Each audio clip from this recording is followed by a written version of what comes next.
out at the Stroh Center on the campus of Bowling Green State University, and we're having an opportunity to speak to some soon-to-be departing BGSU athletes. Erica Fullenkamp, who is a member of a MAC championship-winning volleyball team and then joined as sort of last-minute reinforcements on the basketball team her senior year, is with us now. And we even just got an exclusive that you now know where you're going to be going after graduation, your first job. What's that going to be? Yeah, I just accepted a teaching job at Marion Local, which is in Maria Stein, Ohio, so really close to where I grew up, so really excited about it. Yeah, it must be kind of a thrill to go back, your first job, right back to your roots. Oh, absolutely. I'm very excited. This was a dream job to be able to go back home and be a teacher, so very excited. Well, hopefully you can get involved in the coaching too, because I'm sure you got a lot of great things you can impart to young athletes as well.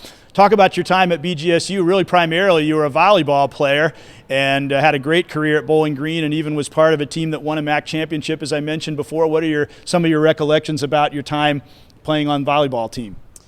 So many great memories. It's hard to summarize 4 years of your life in just one interview, but so many great times. I've met so many great people, great coaches.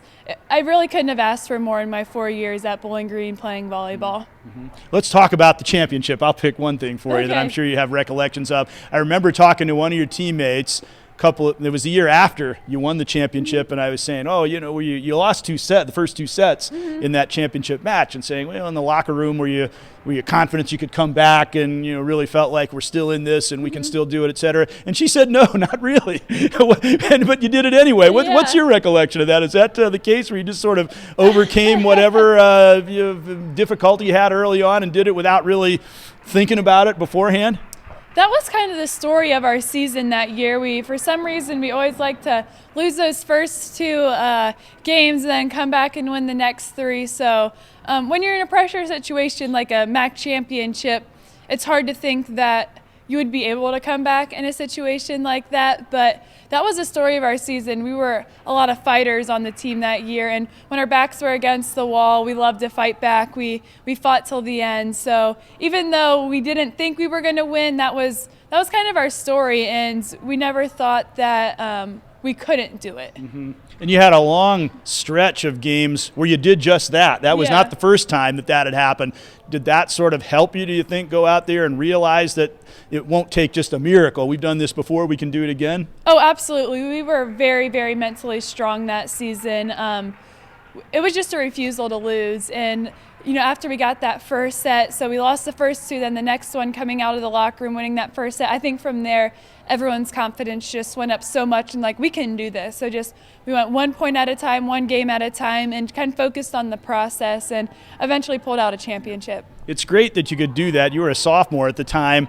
When you get a chance to win a championship, you have to take advantage of it, because you just never know the nature of sports, whether you'll get that chance again. The next year you had practically your whole team back. Mm-hmm. Everybody, I think, thought, well, it's going to probably be a good chance you'll do it again. And you had a good team that year, but you weren't able to replicate the magic of winning the championship. And to me, it just goes to show that you can't say, well, I got 3 more years or 2 more years. When you get that chance, you have to go for it, because you never know if you're going to get it again. Absolutely. Yeah, just that next year, it takes talent, hard work, and a little luck to win a MAC championship or to win any championship. And that year, that little luck wasn't on our side. So like you said, each year you have the opportunity, you have to give it your all, because you don't know what that next year is going to bring, if it's going to be losing in that tournament match, or if it's going to be an injury or anything like that. Yep. Well, they say sometimes it's better to be lucky than good, and very often there's truth to that. But you have that MAC championship, nobody can ever take it away, and that's a great thing. Now let's talk about your playing on the basketball team this year. You finished your volleyball career. You were telling me that all the injuries that took place on the basketball team led the coach to sort of approach you and ask about it.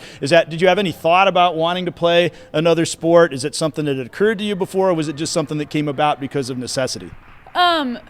Yeah, the basketball team was in an extremely unfortunate situation, and I would take back my playing experience if I knew those 5 girls would come back and be able to play. But I was a 2-sport athlete in high school. Volleyball was always my big passion, but I loved basketball too. Played basketball for 4 years in high school, And, once my last senior game was done in high school, I never thought I would touch a basketball again. I thought, I'd give my 4 years to volleyball and then move on with my life. So by Coach Roos giving me that opportunity to be able to play basketball was really something special, because I never expected something like that to happen. I always wondered how would I maybe do in the college basketball setting, but it's never something that I thought was very realistic. Right. Well, and maybe it wasn't very realistic, but it happened certainly. And I think, as you well said, it would have been much better if those other players had been able to play throughout their careers. But you got the opportunity. And the thing that to me was remarkable was that, first of all, just playing. And I guess that's the first thing. It's a higher level. Obviously, so many players that come from high school, the increased pace and the talent level is hard to deal with, especially for someone who hadn't played in 4 years. Did playing volleyball at the level you did, being out there every day with great athletes and competing with them, even though it's a different sport, did that help you make the transition to playing college basketball, even though you hadn't played basketball in a while? Yeah, absolutely. I was used to the intensity of college sports. I was used to the schedule. I was used to the vigorous practices, not only the physical strain it puts on you, but the mental strain as well as playing a college basketball, the expectations, things like that. So I was very used to it. Not saying it was easy transitioning to basketball, by no means, but I was used to that fast pace, competing at that high level, and I knew what it took to be, a champion, to compete at a Division I level. So you're absolutely right. It wasn't easy, but playing college volleyball definitely helped. Mm-hmm. And the fact, as you said, you had an experience winning a championship. You were a senior. You'd been around a lot. It was a very young team, and they were going through obviously some growing pains. You'd think your presence there, you had something to maybe impart to the young players. By no means were my basketball skills that of a pristine Division I basketball player, but I thought I brought the attitude and the mindset of, like you said, a senior, of someone that, this wasn't my first rodeo playing college sports, so I was used to, the strain and the schedule that maybe some of the younger classmen weren't used to. So I tried to just be that stable figure that the teammates could look up to, someone that, wasn't going to ever be someone else. I was always going to be the same person, bring the same demeanor, bring the same positive attitude day in and day out. And I would take issue with one thing. Your skills might not have been the same as the players that have been playing for so long and at that level, but there's certainly nothing wrong with them, as you did very well out there. Well, and the thing that was quite remarkable to me is that you were telling me, we were talking down by the court one time, that you were a backcourt player and you weren't really used to playing with your back to the basket in a post position, and yet you took that on too, even playing at this higher level, and you did really, really well at it. Talk about that, the transition not only in sport, but in the position you were playing in the sport. Yeah, well, that first day I had a meeting with Coach Roos. She said, Erica, what I'm going to need you to do is to play defense, pass the ball, and set screens. And I said, that's something I can do. So I embraced that role, even though that wasn't a role I was used to in basketball. I was used to, like you said, facing the basket, attacking the basket, shooting, things like that. But I knew that was the role the team needed me to play, so I tried my best to fill that role. That's a whole new set of skills. I mean, was it hard to learn, so like the footwork and some of those different things that you have to do as a post player that you maybe hadn't done a lot before? Yeah, absolutely. In high school, like I said, I was mostly a guard, but there were times where I knew I had smaller matchups, so I would be on the post too. So it wasn't a completely new experience, but definitely difficult to be going against some 6'3" girls when I'm used to, maybe guarding a guard or something like that. But you joined a lot of blocks in volleyball where you were going up against 6'3" players on the other side of the net, so that probably helped you too, didn't it? Yeah, absolutely. Just being used to the physical nature of Division I athletics. Right. So you're going to be teaching high school social studies, correct? Yes, absolutely. Yep, I'm very excited about it. Yeah. Well, what led you in that direction where you had an interest in teaching in that area? Around junior year in high school, it just seemed to click for me.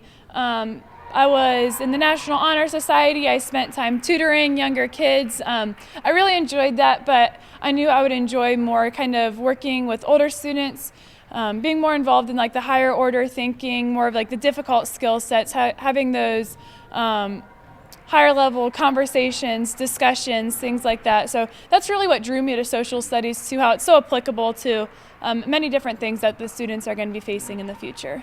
And I might add, a 4-point student, and I found you and Deborah Hoekstra were 1-2 for the Scholar Athlete of the Year, and you've certainly got a great passion for it and a lot of things to, as I said, impart to the youngsters. And certainly, I almost wish I could go and be in your class, go back to high school and be in your social studies class. It'd be fun. But best of luck, and hopefully we'll see you around the Stroh Center coming up in future times. Yeah, absolutely. Thank you very much. All right, Erica Fullenkamp from the BGSU volleyball and basketball teams. And this is Greg Franke for BCSN.